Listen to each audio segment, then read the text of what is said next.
म्हणजे जो कैलास पर्वत आहे त्याचं प्रतिरूप असं ते मंदिर त्यांनी कोरले. म्हणजे कैलासाची यात्रा करताना आपल्याला ज्या ज्या गोष्टी तिथे दिसतात, जे जे अनुभव तिथे आपल्याला येतात, ते सगळे अनुभव आर्किटेक्चरली या मंदिरामध्ये त्यांनी कोरले. हे वन ऑफ दी बेस्ट विष्णूचं मंदिर भारतातलं असं म्हणता येण्यासारखं प्रचंड मोठं मंदिर आहे. पण ते जेव्हा ओपन होईल, जेव्हा बी वोल्ट हा ओपन होईल, तेव्हा त्यातनं प्रचंड प्रमाणात संपत्ती असणार आहे त्याच्या आतमध्ये. उघडताना चुकलं काही किंवा काही गडबड झाली तर त्याचे या मंदिरामध्ये 4 फूट उंच शिवलिंग आहे. त्याची दंतकथा अशी आहे की कार्तिकेयाने ते मंदिर बांधलं. त्यांनी त्या इक्ष्वाकू कुळाला असा शाप दिला राजा सगरला की तुमच्याकडे पाण्यासाठी खूप तळमळ होईल. म्हणजे जे मंदिर फक्त मकर संक्रांतीच्या दिवशी उघडं होतं पाण्यातनं, बाकी वेळ ते पाण्यात लपलेलं असतं. आपले पूर्वज जे काही घडलेलं असेल 4 पिढ्या आपल्या आधीपासूनचे जे काही दुष्कर्म पाप जे काही असतील ते सगळे धुतले जातात. दीक्षितर डावीकडे जवळतात आणि नुसतंच आरती करतायत आणि मग तो पडदा ओपन होतो. आपल्याला ते काहीतरी काही सेकंद दिसतं फक्त की मागचा तो सोन्याचा पडदा हलला आणि तीच पूजा श्रीकृष्णाचं खरोखरचं हृदय आहे. म्हणजे ते हृदय ते जेव्हा ती मूर्ती रिप्लेस करतायत तेव्हा त्यांना काहीही दिसत नाहीये, पण त्यांच्या हाताला ते जो मऊपणा असतो हृदयाचा किंवा ते जे जिवंत हृदय कसं असेल तसे जे हे असतात ते सगळे स्पर्श त्यांना माहिती आहे. या शिखराची सावली पडत नाही. सावली पडते 12 वाजता जेव्हा एक्झॅक्ट पर्टिक्युलर दिवशी ज्या दिवशी सूर्य अगदी डोक्यावर आहे त्या दिवशी त्या शिखराची सावली पडत नाही. कारण त्याला व्यूह असं म्हणतात. विष्णूच्या वेगवेगळ्या प्रतिमा आहेत ते 24. त्याचे एकमेव रिप्रेझेंटेशन आपल्याला राणीनी वावमध्ये दिसतं.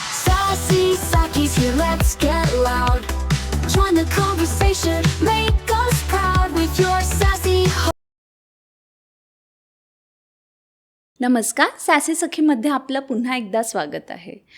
आपण ज्या मंदिरांमध्ये श्रद्धेने जातो तिथे केवळ भक्तीच नाही तर अनेक न सुटलेली कोडी आहेत. जसं की एकाच दगडावरून कोरलेली मंदिरं किंवा दिवसातनं 2दा दिसणारं शिवलिंग, तसंच इंधनाशिवाय पेटणारी ज्वाला किंवा वाऱ्याच्या विरुद्ध दिशेने फडकणारा ध्वज. आणि याच भारतीय मंदिरांबद्दल सविस्तरपणे बोलण्यासाठी आज आपल्यासोबत आहेत doctor Ujjwala Khot Palsule. Hello, welcome doctor Ujjwala. नमस्कार. तुमचं सॅसी सखीमध्ये खूप खूप स्वागत. Thank you so much. आपण याआधी पण भारतीय मंदिरांबद्दल एक एपिसोड केला होता आणि आज आपण परत भारतीय मंदिरांबद्दल, पण त्यांची रहस्य किंवा त्यांच्या ज्या कुठल्या स्टोरीज असतील त्या आम्ही तुमच्याकडनं ऐकायला रेडी आहोत. आज तुमचा मंदिरांचा इतका अभ्यास आहे तर तुमच्या मते सगळ्यात अद्भुत असं भारतीय मंदिर कुठलं आहे? भारताच्या मंदिरांचा जेव्हा आपण इतिहास बघतो तर तेव्हा त्यात अनेक प्रकारची मंदिरं आपल्याला दिसतात. त्यातल्या अगदी सुरुवातीच्या मंदिरांपैकी जे मंदिर रॉककट किंवा दगड कोरून बनवलेलं मंदिर अशा प्रकारात मोडतं ते म्हणजे कैलासनाथ टेम्पल, एलोरा येथे जे आहे ते छत्रपती संभाजीनगर या जिल्ह्यात ते मंदिर आहे. आणि ते मंदिर हे एका पर्वतामधून वरून खाली कोरत कोरत आणलेलं असं मंदिर आहे. आणि आपण हे जेव्हा म्हणतोय की ते वरून खाली कोरलं आहे किंवा समोरून मागे असं त्या पर्वतामधून ते कोरलेलं मंदिर आहे, तर तेव्हा ते अतिशय भव्य दिव्य मंदिर आहे. म्हणजे तो असा छोटा प्रोजेक्ट नाही आहे. ते साधारण 70 वर्ष एका राजानी, राष्ट्रकूट नावाची डायनेस्टी होती आपल्याकडे 8व्या शतकामध्ये, तर त्यांनी ते मंदिर एका राजाच्या कार्यकाळात पूर्ण कोरलेलं असं ते मंदिर आहे. आणि ते शिवाचं मंदिर आहे, जसं त्याचं नाव आहे कैलासनाथ म्हणजे शिव. आणि कैलासनाथ म्हणजे जो कैलास पर्वत आहे त्याचं प्रतिरूप असं ते मंदिर त्यांनी कोरले. म्हणजे कैलासाची यात्रा करताना आपल्याला ज्या ज्या गोष्टी तिथे दिसतात, जे जे अनुभव तिथे आपल्याला येतात, ते सगळे अनुभव आर्किटेक्चरली या मंदिरामध्ये त्यांनी कोरलेत. आणि हे करत असताना जेव्हा ते मंदिर वरून खाली कोरत आलेत किंवा समोरून मागे कोरत गेलेत, त्याचबरोबर त्यात मंदिर म्हटल्यावर जे जे काही मंदिराच्या जागा असतात, त्या मंदिरामध्ये ज्या आवश्यक स्पेसेस असतात, या सगळ्या पण त्यात कोरल्या आहेत. आणि त्या अतिशय परफेक्शननी तिथे कोरलेल्या आपल्याला दिसतात. त्यात गोपुरम आहे, त्याच्यानंतर एक छोटासा विस्ता केला आहे आणि त्याच्यामध्ये आपण जसं मंदिराच्या आत जातो तसं ताबडतोब आपल्याला एक गजलक्ष्मी दिसते मोठी. त्याच्यानंतर 2 मजली हे मंदिर आहे, त्याच्यामुळे आपल्याला पहिल्या मजल्यावर गेलं की मग मंडप, नंदी मंडप, गर्भगृह असं आपल्याला सगळं दिसतं. त्याच्याशिवाय 2 कॉलम्स आहेत, खूप सुंदर कोरलेले पिलर्स आहेत ज्याच्यामध्ये अतिशय सुंदर कोरीव काम केलेलं आहे. आणि त्याच्याशिवाय जो आजूबाजूचा जो भाग आहे, म्हणजे आता हे कोरत कोरत ते खाली आलेत, त्याला 2 स्टोरी त्यांनी ते मंदिर कोरलं आहे. त्याच्यानंतर अंगण आहे त्या मंदिराला आणि मग अजून जे आजूबाजूचा जो पर्वत आहे त्याला कोरून त्यांनी छोटे छोटे सेल्स म्हणता येईल किंवा कॉरिडॉरसारखं एक तयार केलं आहे ज्याच्यामध्ये शिवाच्या वेगवेगळ्या मूर्ती आहेत. तर हे एवढं भव्य दिव्य काम ते सुद्धा इतक्या कठीण शैलीमध्ये केलेलं आहे. म्हणजे रॉककट हा प्रकारच खूप कठीण आहे, कारण ते करत असताना समोर फक्त पर्वत आहे आणि त्याला कोरताना लागणारं परफेक्शन, त्याला लागणारं टेक्नॉलॉजी, ते कसं कोरायचं, किती कोरायचं, कोरत खाली येताना वेगवेगळे त्याच्यात लोक काम करत आहेत, त्यांच्यामधलं कोऑर्डिनेशन आहे. आणि हे सगळं केल्यावर त्याचं येणारं परफेक्शन, म्हणजे हे सगळं मंदिर जेव्हा कम्प्लीट होत आहे त्यात एकही चूक करायला जागा नाही आहे, कारण चुकलं म्हणजे तो अख्खा पर्वत वाया गेला आहे. त्याच्यामुळे पूर्ण सुरुवातीपासून शेवटपर्यंत खूप प्रिसिजननी अगदी MM बाय MM कोरत सिमेट्रिकल अगदी त्याच्यावर असणाऱ्या गोष्टी, त्याच्यावर असणारे शिल्प, त्याच्यावर कोरलेल्या खूप सुंदर सुंदर गोष्टी, कथा वेगवेगळ्या आपल्या रामायण महाभारतातल्या, शिवाय वेगवेगळे जे प्राकारम जे आहे त्या मंदिराचं, जे मी आत्ता म्हटलं कॉरिडॉरसारखं जे आजूबाजूला आहे त्याच्यावरती खूप सुंदर गोष्टी कोरलेल्या आहेत. हे सगळं घडवून आणणं हेच एक खूप अद्भुत गोष्ट आहे. म्हणजे आपण जर का 8व्या शतकाचा विचार केला तर त्या काळात असं काहीतरी इमॅजिन करून ती गोष्ट प्रत्यक्षात उतरवणं, ती पण इतक्या कठीण एका मेथडनी, हे मला वाटतं जगातलं एकमेव आश्चर्य असेल. आणि त्या ज्या तिथल्या वेगवेगळ्या ज्या मूर्ती आहेत, तिथल्या ज्या कथा आहेत, त्या सगळ्या शिवाशी रिलेटेड कथा आहेत. त्याच्यात गजासुरवधाची कथा आहे. तर लार्जर देन लाईफ असे ते स्कल्पचर्स आहेत, त्याच्यात एक्सप्रेशन्स आहेत, त्याच्यात दिसणारे हावभाव आहेत वेगवेगळ्या देवतांचे, किंवा एखादी उग्र मूर्ती असेल तर तिच्यावर दिसणारा तो राग, त्याचे डोळे, हे सगळं सुद्धा आपल्याला त्यात दिसतंय. आणि हे सगळं एकाच याच्यातनं कोरत गेलेले आहेत. म्हणजे ती मूर्ती वेगळी घडवली आणि बसवली असं नाही आहे. हा पर्वत जेव्हा ते कोरतायत तेव्हाच ते बारीक बारीक गोष्टी पण ते कोरतायत. आणि हे सगळं जेव्हा कम्प्लीट होत आहे तेव्हा एक मोठं एक पूर्ण मंदिराचं स्वरूप आपल्याला दिसतं. म्हणजे आपण जेव्हा आता ते मंदिरात जातो तर जात असताना जे पहिलं गोपुरम आपण जातोय तो पण एक पर्वताचा एकेकाळी भाग होता, ज्याला आता गोपुरमसारखं ते आपल्याला दिसतंय. किंवा तिथे एक अतिशय सुंदर आणि सगळ्यात खोल असं म्हणता येईल असं स्कल्पचर आहे, म्हणजे जे खूप कोरत आतमध्ये गेलेत.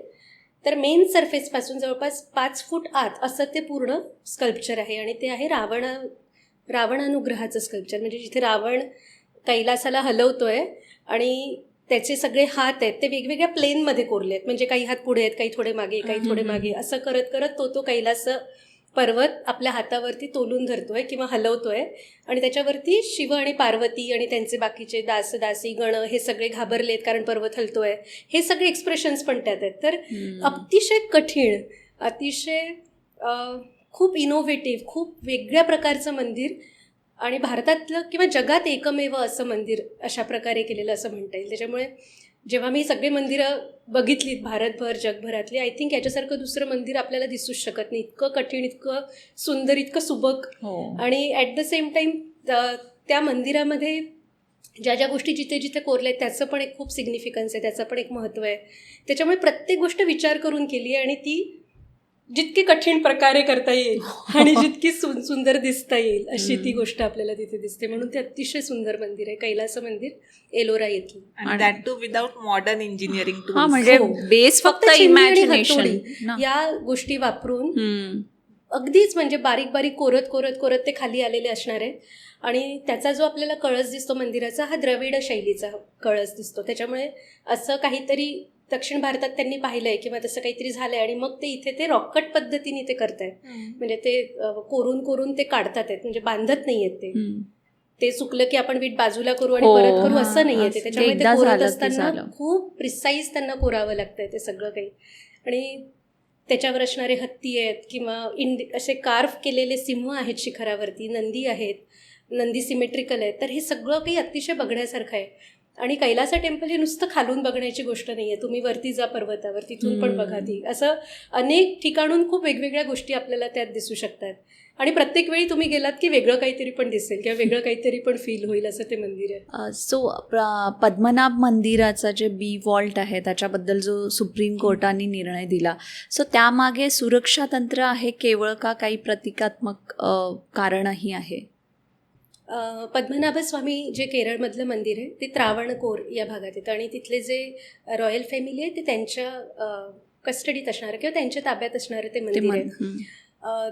हे मंदिर हे वन ऑफ दी बेस्ट विष्णूचं मंदिर भारतातलं असं म्हणता येण्यासारखं आहे. प्रचंड मोठं मंदिर आहे, खूप वेगळ्या प्रकारचं मंदिर आहे. आणि मुख्य म्हणजे जसं तुम्ही म्हणाला तसं त्याच्यात तळघरं आहेत आणि ती 6 तळघरं आहेत. त्याला ABCDE अशी नावं दिली आहेत आणि त्याच्यापैकी बाकीची तळघरं ओपन झाली. पण 2011मध्ये बाकीची जेव्हा तळघरं त्यांनी उघडली आणि त्यातनं प्रचंड संपत्ती दिसली, सापडली, त्याचं कॅटलॉगिंग झालं, त्याचं सगळे रेकॉर्ड किपिंग झालं. पण त्याच्यातला जो B वोल्ट आहे तो अजूनही बंद आहे. आणि असं म्हणतात की त्या दारावरती एक नागबंधाचं चित्र आहे. नागबंध हा एक आपल्या शास्त्रांमध्ये दिलेलं एक प्रकारचं इंटँजिबल लॉक असं म्हणता येईल, की जे दिसताना फक्त काहीतरी दिसतंय पण ते काहीतरी विधी करून त्याला आपल्याला उघडायला काहीतरी विधी करावे लागतात किंवा काहीतरी एक प्रकारचं रिच्युअल केल्यावर ते आपण उघडू शकणार, अशा प्रकारचं त्याचं जे काही लॉकिंग सिस्टम आहे ती आहे. पण या सगळ्याच्या शिवायसुद्धा त्याच्याबद्दल अशी मान्यता आहे की सगळ्यात जास्त जे ट्रेजर असेल, सगळ्यात जास्त जे काही त्यांचं रॉयल फॅमिलीचं म्हणा किंवा पद्मनाभस्वामी मंदिराचं जे काही धन असणार आहे किंवा जे काही त्यांचं जे ट्रेजरी होती ती सगळी त्या मंदिरामध्ये सगळ्यात जास्त प्रमाणात आहे. आत्ताही पद्मनाभस्वामी मंदिर हे भारतातलं सगळ्यात श्रीमंत मंदिर आहे. पण ते जेव्हा ओपन होईल, जेव्हा B वोल्ट हा ओपन होईल, तेव्हा त्यातनं प्रचंड प्रमाणात संपत्ती असणार आहे त्याच्या आतमध्ये. फक्त हा मुद्दा एवढाच राहत नाही की त्यात संपत्ती आहे किंवा त्यात या गोष्टी असणार आहेत. याचं जे मान्यता अशी आहे की समजा हे उघडताना चुकलं काही किंवा काही गडबड झाली तर त्याचे विपरीत परिणाम खूप मोठ्या प्रमाणात होणार आहेत. आणि ह्या सगळ्या ज्या गोष्टी आहेत या सगळ्या सध्या फक्त ओरल हिस्ट्री आहे किंवा जे परंपरागत लोक ते करत आलेत गोष्टी, ज्यांना त्या माहिती आहेत, त्या लोकांना जे माहिती आहे त्याच्या आधारे ती माहिती आपल्यापर्यंत येते. त्याच्यामुळे त्यांच्या मते असं आहे की जर का हे कुलूप उघडताना जे काही विधी करायचे त्यात काही चुकलं, त्यात काही गडबड झाली किंवा ते कोणाला जमलं नाही करायला, तर ते आयदर परमनंट लॉक होणार किंवा त्याला काहीतरी वेगळे त्याचे विपरीत परिणाम होणार. आणि या सगळ्या गोष्टींमुळे ते बंदच ठेवण्याचा निर्णय सध्या तरी झालेला आहे. त्याच्याशिवाय पण पद्मनाभस्वामी मंदिर हे त्या त्रावणकोर ही जी जागा आहे त्याच्यामधलं अनंतशाही विष्णू म्हणजे शेषावर झोपलेला विष्णू असं त्याची ती मूर्ती आहे आणि ती पण खूप मोठी आणि सगळ्यात मोठ्या मूर्तींपैकी एक ती मूर्ती आहे. आणि ती मूर्ती जी आहे तिचं पण बरीचशी वैशिष्ट्य आहेत. म्हणजे तिथला जो शेषनाग आहे त्याचं काहीतरी सिम्बॉलिझम आहे. असं खूपशा गोष्टींनी भरलेलं असं ते एक मंदिर आहे. त्याच्यामुळे तळघरं हा एक त्याचा पार्ट आहे मंदिराचा, पण त्याच्याशिवाय ते मंदिर अद्भुत आणि अतिशय विलक्षण प्रकारे बांधलेलं मंदिर आहे. आणि त्या मंदिराच्या आर्किटेक्चरमध्ये सुद्धा आपल्याला पुष्कळशा अशा बारीक बारीक डिटेल्स दिसतात किंवा खूपशा गोष्टी अशा कोरलेल्या दिसतात, अशा काय म्हणतात अशी सूक्ष्म पद्धतीने म्हणा किंवा सिम्बॉलिझम वापरून की आपण ते समजून घ्यायच्यात, ते डायरेक्टली आपल्याला काही सांगत नाहीत. आणि हा दरवाजांचा जो प्रकार आहे तो पण त्याच्यापैकीच एक आहे की ते सुद्धा समजून घ्यायचं आहे. आणि आता जे प्रत्येकाला समजेल, प्रत्येकजण जे इंटरप्रिट करेल आत्ताच्या काळाप्रमाणे तसं त्याचं काय आउटकम निघणार आहे. त्याच्यामुळे ते जे काही बंद ठेवण्याचा निर्णय झालेला तो त्याच्यामुळे पण झालेला. पण असं का की बाकीचे वोल्ट कसे मग उघडले? फक्त B वोल्ट साठीच हा क्वेश्चन आहे की हा उघडायचा की नाही, आणि बाकीचे का उघडले? बाकीचे पिरियॉडिकली उघडत होते. म्हणजे 18व्या शतकात काही उघडले गेले होते, त्याचं कॅटलॉगिंग झालेलं होतं. असं करत करत बाकीचे वोल्ट्स ज्या प्रकारे बंद केले गेले होते ते उघडण्यासारखे होते. हा जो वोल्ट आहे B वोल्ट हा सगळ्यात सिक्रेटिव्ह आहे आणि प्रॉबेबली सगळ्यात मोठं तळघर आहे बाकीच्यांपेक्षा. आणि त्याच्यामुळे याची सिक्युरिटी जास्त आहे. आणि असं पण मानलं जातं की हे नाग स्वतः ते प्रोटेक्ट करतात आहेत. आणि ते नागांचं राज्य म्हणजे समजा ते ओपन केलं तर आतमध्ये काय आहे हे अजून कोणालाच माहिती नाही आहे. पण अशा वेगवेगळ्या त्याच्याबद्दलच्या कथा आहेत की आतमध्ये नागांचं साम्राज्य असणार आहे. कारण आपल्याकडे असा एक समज आहे अजूनही की नाग हे आपल्या संपत्तीचं रक्षण करत असतात. त्याच्यामुळे बऱ्याच ठिकाणी अजूनही असं आहे की जेव्हा तळघरात हे सगळं लपवून ठेवण्याची पद्धत होती तेव्हा तिथे काही नाग सोडायचे लोक, सो दॅट ते प्रोटेक्ट होईल किंवा कोणी त्याला अटॅक करायचा प्रयत्न केला तर ते होणार नाही. अशा प्रकारे संरक्षणाची एक काहीतरी पद्धत असणार पूर्वीच्या काळी. आणि ती पण एक दंतकथा त्या वोल्टशी निगडीत आहे. त्याच्यामुळे तो एक वोल्ट, ते एक तळघर नाही ओपन झालेलं आणि बाकीचे सगळे तळघरं ओपन झाले. त्याच्यामधलं जे मधल्या काळात एक काय म्हणता येईल लिगल फाईट पण होती की ते मंदिर कोणाच्या ओनरशिपचं आहे, आता ते राजांच्याकडे ते गेलंय. त्याच्यामुळे बाकीचं जे सिस्टम्स आहेत त्या व्यवस्थित त्यांच्या परंपरागत पद्धतीत आलेल्या आहेत. फक्त हा एक वोल्ट हा एक क्वेश्चन मार्क अजूनही आहे. गुजरातमध्ये जे स्तंभेश्वर मंदिर आहे ते दिवसातनं 2 वेळा पाण्याच्या बाहेर येतं म्हणजे सो तेव्हा कोणी असा टायडल सायन्सचा वगैरे अभ्यास नसेल केला तर ह्याच्या मागे काय म्हणजे कशा प्रकारे ते बांधण्यात आलं होतं? रादर मला असं खूप स्ट्रॉंगली मांडायचं आहे या पॉडकास्टच्या निमित्ताने की आपल्याकडलं सायन्स हे अतिशय विकसित होतं आणि त्याला विज्ञान अशी संज्ञा आहे. म्हणजे आपण सायन्स जरी म्हणत असलो किंवा त्याचं ट्रान्सलेशन आपण विज्ञान करतो, पण विज्ञान ही एक खूप मोठी संकल्पना आहे आपल्याकडे आणि आपल्याकडे विज्ञानामध्ये या सगळ्या गोष्टींचा अभ्यास हा होत होता. त्याच्यामुळे पाण्याची भरती ओहोटी, नक्षत्र, तारे, त्याचा होणारा नॅचरल एलिमेंट्सवर होणारा परिणाम किंवा चंद्रामुळे जी भरती ओहोटी येते त्याचा सगळा अभ्यास हा सगळा होता म्हणून ते लोक तसं काहीतरी बांधू शकले. म्हणजे आता जे आपण स्तंभेश्वराच्या मंदिराबद्दल बोलतोय, हे मंदिर, या मंदिरामध्ये 4 फूट उंच शिवलिंग आहे. त्याची दंतकथा अशी आहे की कार्तिकेयाने ते मंदिर बांधलं जेव्हा तारकासुराचं त्यांनी वध केला, तर ते पापनाश करायला त्याला सांगण्यात आलं की तुम्ही शिवलिंग बांधायचं आणि ते शिवलिंग त्यांनी तिथे प्राणप्रतिष्ठा त्याची तिथे केली. पण हे 4 फुटाचं शिवलिंग दिवसातनं 2दा पाण्याखाली पूर्ण जात आहे आणि परत ते बाहेर पण येत आहे आणि हे सगळं भरती ओहोटीचे ज्या वेळा आहेत ज्या त्याच्याप्रमाणे ते घडतं, याचा अर्थ त्यांना ते माहिती आहे की ते कसं होतंय आणि म्हणूनच ते तेवढ्या प्रिसाइजली तसं ते मंदिर पाण्यात बांधू शकतात आहेत. शिवाय त्याच्या मागे असणारी टेक्नॉलॉजी, म्हणजे ते जेव्हा ते बांधतायत इतके वर्षानुवर्ष ते मंदिर अजूनही तो फेनॉमेना जगतंय, ते पाण्यात जातंय, पाण्यातनं बाहेर येतंय आणि तरी ते इंटॅक्ट आहे. अजूनही ते लोक, प्रत्येक भाविक तिथे जाऊन दर्शन घेऊ शकतायत. ते मंदिर अजून आपल्याला दिसतंय, याचा अर्थ त्याच्या मागची टेक्नॉलॉजी पण तेवढीच स्ट्रॉंग आहे, तेवढीच म्हणजे वेळेला धरून असणारी किंवा सस्टेनेबल आर्किटेक्चर जे आपण म्हणतो की अनेक वर्ष ते तशीच आहे आणि लोक ते अजूनही बघू शकतात. याचाच अर्थ त्यांना या सगळ्या गोष्टींची माहिती आहे आणि या सगळ्या गोष्टी एक्झिक्यूट कशा करायच्यात हे पण माहिती आहे. म्हणजे इंजिनिअरिंगचं पण नॉलेज आहे, टेक्नॉलॉजीचं पण नॉलेज आहे, ॲस्ट्रॉनॉमीचं पण नॉलेज आहे, बाकीचे जे शास्त्र त्याच्यासाठी निगडीत असणार आहे तेही माहिती, आणि म्हणून ते एक्झिक्यूट करू शकतात ते प्रोजेक्ट असं म्हणतात. आणि ते अजूनही सस्टेन अजूनही तसं ते प्रोजेक्ट अजूनही दिसतंय आपल्याला ते. आणि रादर तसंच एक मंदिर किंवा तशी एक जागा म्हणता येईल, तशी एक जागा गंगासागरामध्ये. हे गंगासागर ही जी जागा आहे ती वेस्ट बेंगॉलमध्ये येते. म्हणजे तिथे जाण्यासाठी आपल्याला कलकत्त्याहून 100 किलोमीटर समुद्रात जावं लागतं आणि ती अशी जागा आहे जिथे गंगा सागराला मिळते. म्हणजे हुबळी नदी ही सागराला मिळते आणि तो जो तिथे एक बेट आहे, त्या बेटावरती जी, आता ते बेट असल्यामुळे एक्सपेक्टेड आहे की तिथे वाळू असेल, सागर आहे, नदी आहे, तर वाळूसारखी जमीन असेल असं वाटतं आपल्याला. पण तिथली जी माती आहे ती राखेसारखी आहे. आणि त्याची गोष्ट अशी आहे की सगर राजा होता इक्ष्वाकू वंशातला, म्हणजे रामाचा जो वंश आहे श्रीरामाचा, तर त्या सगर नावाचा एक राजा होता आणि त्याच्या 2 बायका आहेत. त्या 2 बायकांना, एकाला जो मुलगा आहे तो थोडासा काय म्हणते राजविलासी असा मुलगा आहे, तर त्याला त्यांनी राजा न करता त्याच्या नातवाला त्यांनी राजा केलं. त्या नातवाचं नाव आहे अंशुमन आणि हा जो राजविलासी जो त्याचा मुलगा आहे त्याचं नाव आहे असमंजस. तर त्याला त्यांनी एका किल्ल्यात कैदेत ठेवलं. त्याच दरम्यान एक ऋषी होते, ते ऋषी त्या भागातनं जात होते आणि त्यांना कळलं, त्यांना तहान लागली होती, ते तपश्चर्या करून आले होते, त्यांना कळलं इथे किल्ला आहे, ते त्या किल्ल्यात गेले. तिथे गेल्यावर त्यांना कळलं की तिथे राजकुमार आहे, तर त्यांनी विचार केला की मी एवढी तपश्चर्या करून आलो आहे तर मी त्या राजकुमाराशी बोलतो, त्याला थोडंसं काहीतरी ज्ञान देतो. सो ते त्या राजकुमारापर्यंत कसे तरी पोचले. त्या परमिशन्स नव्हत्या, त्या घेतल्या वगैरे वगैरे करत गेले. तिथे गेल्यावर त्यांना कळलं की तो राजकुमार अगदीच काहीच करत नाही, म्हणजे तो कैदेत आहे, तो दारू पितोय वगैरे वगैरे. सो त्याला त्या ऋषींना त्यांनी पाणी पण दिलं नाही आणि तसंच अपमान केला आणि ते बाहेर पडले ऋषी तिथनं. त्यांनी त्या इक्ष्वाकू कुळाला असा शाप दिला राजा सगरला की तुमच्याकडे पाण्यासाठी खूप तळमळ होईल, म्हणजे तुम्ही थेंब थेंब पाण्याला सुद्धा तुमचे जे घराणं आहेत ते तडपणार आहे असं. सो ते तर निघून गेले, पण ते निघून गेल्यावर तिथे दुष्काळ पडला, तिथल्या नद्या सुकून गेल्या, शरयू सुकली, असं सगळं काही दुष्काळ झाला. आणि हे सगळं होत असताना राजाने यज्ञ केला, पर्जन्य यायला काय जे काही पद्धती होत्या त्या करण्याचा प्रयत्न केला आणि त्यांनी आपल्या प्रजेला आवाहन केलं की आपण असं असं काही करतोय तर तुमच्या घरातला प्रत्येक एक व्यक्ती या मोहिमेमध्ये सामील व्हायला पाहिजे. ते झाल्यावर त्यांनी ठरवलं की आता अश्वमेध यज्ञ करू, म्हणजे निदान टेरिटरी तरी वाढेल आपली अश्वमेध यज्ञामुळे.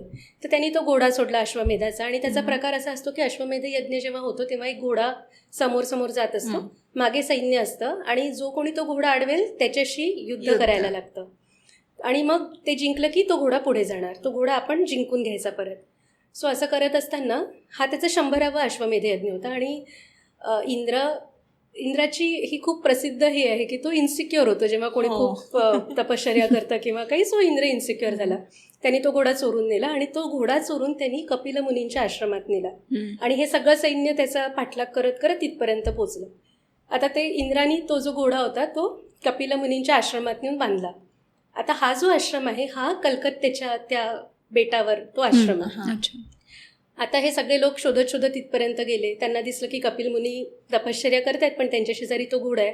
या लोकांना वाटलं तर हे 60,000 लोक आहेत. त्यांना असं वाटलं की याच माणसाने हा घोडा चोरला आहे, तर त्यांनी त्याला उठवण्याचा प्रयत्न केला, त्रास दिला आणि मग ते तपश्चर्येतनं उठले. आणि ते उठल्या उठल्या हे 60,000 लोक त्यांच्या त्या तपश्चर्येच्या तपामुळे राखेस मिळाले. आता ती जी राख आहे ती आपल्याला गंगासागरात दिसते, ही ती जागा. अच्छा. आणि हे सगळं झाल्यावर सगर राजाला हे कळलं.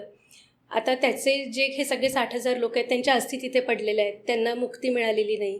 तर त्यांनी, त्याच्या नातवानी, त्याच्या पुढच्या लोकांनी प्रयत्न केला की कसंही करून त्याला मुक्ती मिळाली पाहिजे, पण काही होत नव्हतं. शेवटी भगीरथाचा जन्म झाला. भगीरथ हा इक्ष्वाकू कुळातला एक राजा.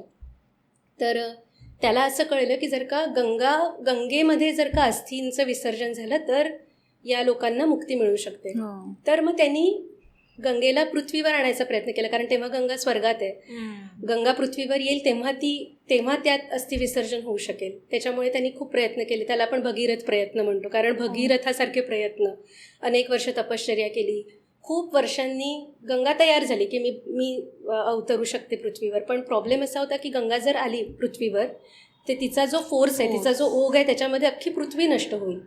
मग शंकरांनी मध्यस्थी केली की शंकरांनी सांगितलं आता मी माझ्या जटामुकुटामध्ये गंगेला धारण करतो आणि एक कंट्रोल्ड असं तिला जमिनीवरती सोडतो. कंट्रोल्ड वॉटर फोर्स येईल. सो त्याच्याप्रमाणे ठरलं की ती गंगा तिथे धारण झाली. आणि त्याच्यानंतर एक जे आपल्याला पृथ्वीवरती गंगोत्री जे ठिकाण आहे तिथे ती आपल्याला दिसते की तिथून तिचा उगम झालेला. पण तिथेच त्याचे प्रयत्न संपले नाहीत भगीरथाचे, कारण त्याला तर ते तिकडे न्यायचे ना, वेस्ट बेंगॉलपर्यंत. गंगोत्रीपासून ती गंगा तिकडे न्यायची. तर त्यांनी ते पूर्ण तिला मार्गक्रमण केलं असं आपल्याला गोष्टीत कळतं. तर मार्गक्रमण केलं म्हणजे काय, त्यांनी ते कॅनल तयार केले. त्यांनी गंगेला मार्ग दिला की जेणेकरून ती त्या आयलंडपर्यंत पोहोचू शकेल. आणि ती जी जागा आहे जिथे गंगा सागराला मिळते तो गंगासागर. आणि ती जी जागा जिथे 60,000 लोक मरून पडले होते किंवा राग झाले होते तिथपर्यंत त्यांनी गंगेला नेलं. आणि जेव्हा गंगा तिथे पोचली त्या गंगेच्या पाण्यामुळे ती सगळे जे अस्थी होते त्यांच्या विसर्जित झाल्या. आणि तिथे कपिल मुनींचा आश्रम होता. आणि ती जी जागा आहे, ते जे आयलंड आहे, ते अजूनही तिथे एक मंदिर आहे, जे मंदिर फक्त मकर संक्रांतीच्या दिवशी उघडं होतं पाण्यातनं. बाकी वेळ ते पाण्यात लपलेलं असतं, समुद्राच्या पाण्यात. आणि हे साधारण 100 किलोमीटर आहे. म्हणजे सी शोअरपासून किंवा कलकत्त्याची जी सीचं बॉर्डर जे तिथून ते आतमध्ये 100 किलोमीटर गेलं की ते आयलंड आहे. आणि तिथे दर संक्रांतीच्या दिवशी मोठा मेळा भरतो, जसा आपल्याकडे कुंभमेळा असतो. त्याच्यानंतरचा खूप मोठा भरणारा कुंभमेळ्यासारखा मेळा म्हणजे गंगासागराचा. आणि असं म्हणतात की जर का तिथे आपण संक्रांतीच्या दिवशी गेलो आणि तिथल्या पाण्यात आंघोळ केली तर आपले पूर्वज जे काही घडलेलं असेल, 4 पिढ्या आपल्या आधीपासूनचे जे काही दुष्कर्म पाप जे काही असतील ते सगळे धुतले जातात. त्याच्यामुळे तिथे प्रचंड गर्दी असते त्यावेळी. आणि ते मंदिर बघण्यासाठी खूप उत्सुकता असते. आता ते खूप रुईन्समध्ये प्रचंड पडलेलं मंदिर आहे, कारण ते एकच दिवस ओपन होतं, त्या एकाच दिवसासाठी ते दिसतं. पण तरी ते खूप अद्भुत असं एक फिनॉमेना आहे जिथे ते मंदिर दिसतं किंवा ते आयलंडच अख्खं एका दिवसासाठी ओपन होतं. आणि बाकीचं जे भाग आहे त्याच्यातला, ज्याच्या जवळचा जो भूभाग आहे, तिथली माती ही पूर्ण राखीसारखी दिसते. तिथे बरीचशी मंदिरं आहे जिथे लोक थांबतात, जातात. आणि या मंदिरापर्यंत जाण्यासाठी मात्र मकर संक्रांतीचीच वाट बघावी लागते. खूपच इंटरेस्टिंग. अगदी वर्षभरात ना एकच दिवस. आणि अजून एक प्रसिद्ध मंदिर आहे हिमाचल प्रदेशमधलं ज्वालाजीचं मंदिर, जिथे इतर मंदिरांप्रमाणे एक आयडल नाही आहे, पण एक ज्वाला आहे आणि त्याचीच पूजा केली. त्या मंदिराची काय वैशिष्ट्ये आहेत? हे शक्तिपीठ आहे आपलं एक, म्हणजे आपली जी देवीची शक्तिपीठं आहेत त्याच्यापैकी हे एक शक्तिपीठ आहे, ज्वालामुखी मंदिर. आणि असं म्हणतात की जेव्हा सती म्हणजे पार्वतीचं आधीचं जे रूप होतं, तर तिचे जे वेगवेगळे शरीराचे भाग पडत गेले आणि मग हिमालयापर्यंत पोचले, तर त्याच्यापैकी तिची जी जीभ आहे ती या ठिकाणी टाकण्यात आली किंवा पडली. आणि तिथे 9 प्रकारच्या वेगवेगळ्या ज्योती किंवा ज्वाला आपल्याला दिसतात.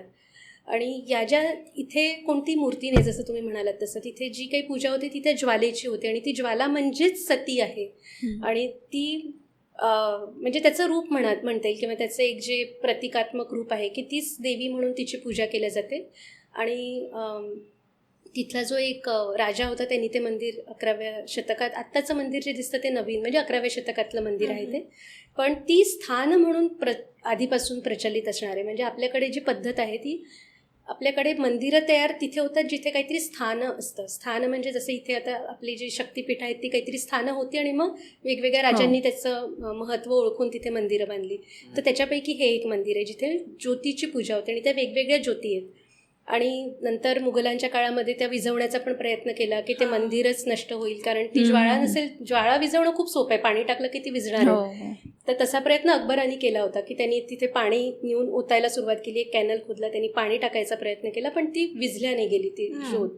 म्हणजे हे जे सगळं आपण जे मानतो की ते स्थान आहे, तर त्याचं जे स्थलमहात्म्य असतं किंवा त्याच्या ज्या काही एक काहीतरी ऊर्जा असते त्याच्यामध्ये, त्याचं एक प्रतीक असं म्हणता येईल त्या जागेला.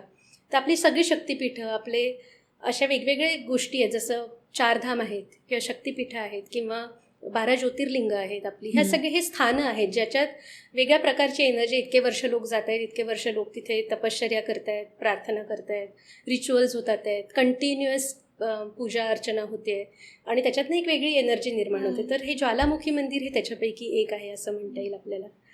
आणि आपल्याकडे तत्व म्हणजे आपल्याकडे नुसतीच मूर्ती किंवा हे जे आपण शंकर आणि विष्णू, ब्रह्माची मंदिरं खूप कमी दिसतात, पण शंकर आणि विष्णूची मंदिरं जास्त दिसतात आपल्याला, त्यांच्या अवतारांची मंदिरं दिसतात. पण याच्याही पलीकडे जाऊन जी तत्व असतं, म्हणजे जे आपण पंचमहाभूत असतील किंवा परमात्मा, ते एक तत्व आहे जे आपल्याला दिसत नाही आहे. त्याचं मूर्त रूप म्हणजे शिव विष्णू महेश झालं, ब्रह्मा विष्णू महेश. पण तत्वाची पूजा करणं ही सुद्धा आपल्याकडे खूप मोठी संकल्पना आहे. आणि अशी पंचतत्वांची मंदिरं पण आपल्याकडे, जसं आत्ता आपण ज्वालेचं मंदिर म्हणालो तसं दक्षिण भारतामध्ये पंचतत्वाची मंदिर आहेत. म्हणजे आकाशाचं म्हणता येईल किंवा पहिलं तत्व म्हणजे पृथ्वी तत्व. तर पृथ्वीचं तत्व हे शिवलिंगाच्या स्वरूपात, म्हणजे तिथे एक वाळूचं शिवलिंग आहे, एकांबरेश्वर नावाची जागा आहे कांचीपुरममध्ये, आणि या मंदिरामध्ये वाळूची शिवलिंग आहे ज्याची पूजा होते अनेक वर्षापासून. आणि तिथे पृथ्वी तत्वाची पूजा होते, म्हणजे तत्वाची पूजा होते. भलेही ती करत असताना आपल्याला समोर एक काहीतरी शिवलिंग दिसतंय, पण ऍक्च्युअल पूजा जी होते तिथे तत्वाची होते. किंवा श्री कालहस्ती नावाचं मंदिर आहे, तिथे वायू तत्वाची पूजा होते. आता ते तत्व कसं ओळखायचं, तर तिथे शिवची पिंड आहे, शिवलिंग आहे, अगदी छोटंसं गर्भगृह आहे ज्याच्यात एकही खिडकी नाही, काही नाही, पण त्याच्या शेजारी जो दिवा लागलेला आहे जो अविरत असतो तो फडफडत असतो, म्हणजे तिथे वायू तत्वाचं एक्झिस्टन्स आहे. आणि ते तत्व आपल्याला त्या दिव्यातनं दिसतंय आणि ते हलतंय म्हणून आपण त्याचे ओळखू शकतोय की ते तत्व तिथे विराजमान आहे. किंवा जलतत्व आहे, तर तसंच एक जंबुकेश्वराचं मंदिर आहे त्रिचीमध्ये जिथे जललिंगम आहे. म्हणजे ते जे लिंग असतं, शिवलिंगम जे असतं, ते जमिनीतनं पाण्याचा जो ओघ येतो किंवा पाण्याचा फोर्स आहे त्यातनं आपण होऊन ते तयार होते. सो ते शिवलिंग, लिंगाच्या स्वरूपात असणारं पाणी, खालून पाण्याचा जसं कारंजा असतो म्हणा किंवा असं, तर तिथे कावेरी नदीचा एक स्रोत आहे ज्याच्यातनं ते पाणी सतत वरती येण्याचा प्रयत्न करते आणि त्याचं ते शिवलिंगाचं स्वरूप तयार होतं. तिथे जललिंगाची पण पूजा करतो, जलवायू तत्वाची पूजा करतो आपण. आणि तसंच एक खूप इंटरेस्टिंग मंदिर आहे. आता हे सगळे तत्व आपल्याला दिसतात आपल्याला रोजच्या आयुष्यात, आपण हे बघत असतो, पृथ्वी, अग्नी, जल, वायू, पण आकाश तत्व पण आहे, म्हणजे ज्याला म्हणता येईल की म्हणजे आता मी हे मुद्दाम याच्यासाठी सांगते की आत्ता जो मगाशी आपण बोललो की आपल्या पूर्वजांना ह्या सगळ्या गोष्टींची माहिती आहे. म्हणजे आता स्पेस हा जो एक आहे, जी स्पेस आपल्याला दिसत नाही, ते अंतराळ आहे, ती स्पेस आहे जे which is non existent for a normal person. आपल्याला त्याचा इम्पॅक्ट आहे पण आपल्याला दिसत नाही आहे ती गोष्ट. आणि त्या स्पेसचं सुद्धा वर्शिप, म्हणजे त्याचं सुद्धा स्थान आहे जे आकाशस्थानं असं त्याला म्हणतात. आणि ती जागा आहे चिदंबरम. आणि चिदंबरममध्ये सुद्धा नटराजाची पूजा होते. नटराजाची 3 स्वरूपामध्ये पूजा होणारे एकमेव मंदिर, म्हणजे जिथे नटराज जो आपल्याला दिसतो, म्हणजे जो तांडव करणारा एक नटराज आहे, त्याची एक मोठी मूर्ती आहे. त्याच्याशिवाय एक स्फटिकलिंगम आहे, म्हणजे एक झाली मूर्तीपूजा, एक झाली सिम्बॉलिझमची पूजा. शिवलिंग हे सिम्बॉल आहे किंवा एक त्याचं प्रतिकात्मक पूजा आहे. आणि तिसरं जे आहे जो शिवाचाच अवतार, पण शिवाचं तत्व जे आकाश तत्व आहे, स्पेस आहे, दिसत नाही आहे काही, तर ते गर्भगृह असं आहे की त्याच्यात एक मोठं नटराजाची मूर्ती आहे, त्याच्यासमोर एक स्फटिकाचं शिवलिंग आहे आणि त्याच्या शेजारी एक छोटीशी खिडकी आहे. त्या खिडकीच्या आतमध्ये काहीच नाही आहे. ती खिडकी त्या मुहूर्ताला बरोबर ते 3 मिनिटासाठी ओपन होते. त्याच्या आतमध्ये एक सोन्याचा पिंपळाचा पडदा आहे, तो हलतो फक्त.